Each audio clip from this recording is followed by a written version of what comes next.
I want to start off by painting a perspective within which the Metalog distributions can be understood in the context of all the other various kinds of probability distributions. And I'd say there are fundamentally three types of probability distributions. One is type 1 are distributions that are derived from an underlying probability model, like the sum or average of an infinite number of identically distributed random variables. We know that's normally distributed by the central limit theorem. We know that the distribution of waiting times in a Poisson process is exponentially distributed, and there are a few distributions like that that are derived from the underlying probability model.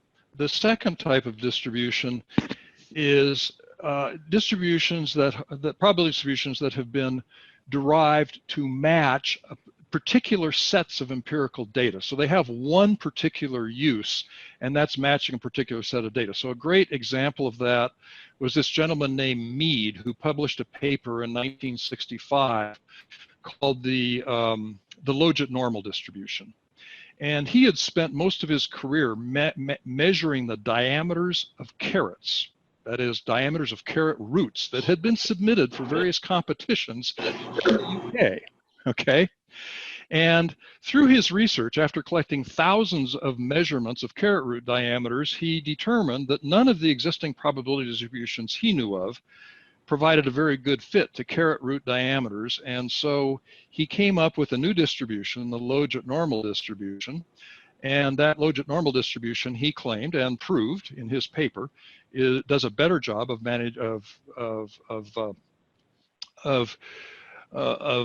the probability distribution over carrot root diameters than any other. And he published this paper in hopes that maybe someday someone would find it applicable to beetroots or some other kind of root. Well, that's not what we're talking about here either. We're not talking about type 2 distributions. What we're doing is we're talking about type 3 distributions.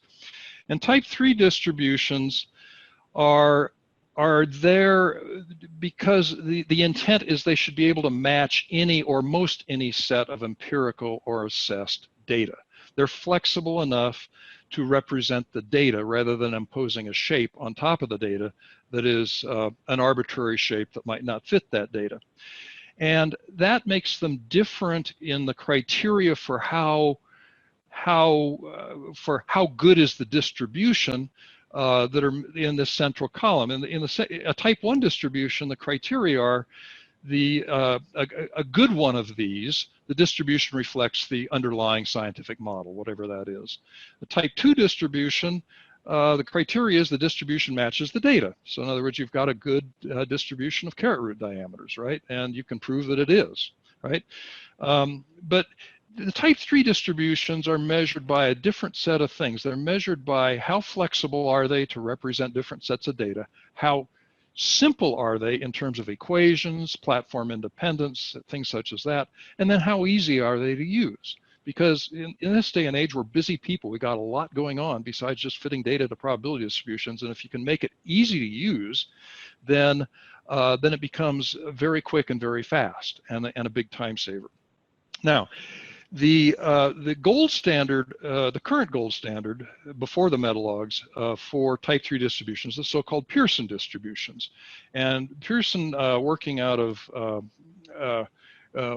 London around the turn of the 20th century, came up with a family of distributions that were flexible enough to represent lots of different data sets, skewed data sets with fat tails, things like that. Johnson came along and he was a professor at the University of North Carolina in the mid 20th century. He came along and came up with probably a set of distributions that have similar characteristics, but the equations are a little bit simpler. And then the next thing on the horizon was my paper with a graduate student at Stanford, Brad Pally at the time, quantile parameterized distributions in 2011. The key thing there is we don't want to have to parameterize distributions with parameters like mean and variance. We want to parameterize them with data because there's so many applications where data are effectively the parameters. And then the Metalogs in 2016, that's the paper you can download from my website, and I think Phil will actually send it to you at some point. that are an advanced version of the QPDs, quantile parameterized. Okay, so now that's kind of at a high level. So let's dive into type 3 distributions a little bit.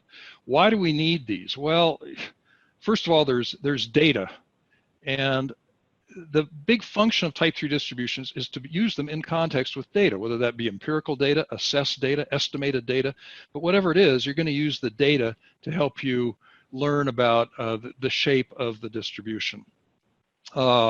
You typically have lots of data about a continuous uncertainty. There's a need to represent uncertainty with continuous distribution. The underlying type 1 probability model is unknown or difficult to characterize. And the practical thing that I struggled with for so many years as practitioners, lack of clarity as to which name distribution, if any, would be a good fit to the data I've got and how to estimate its parameters.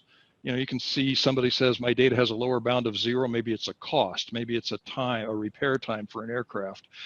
You know, it has a lower bound of 0 and looks sort of like a log normal. Which distribution should I use? How should I estimate its parameters?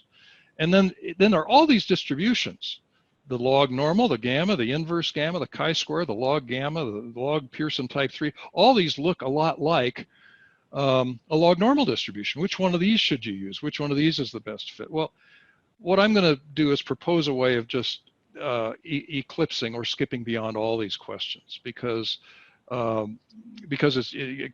now a way that's so much simpler than having to do this.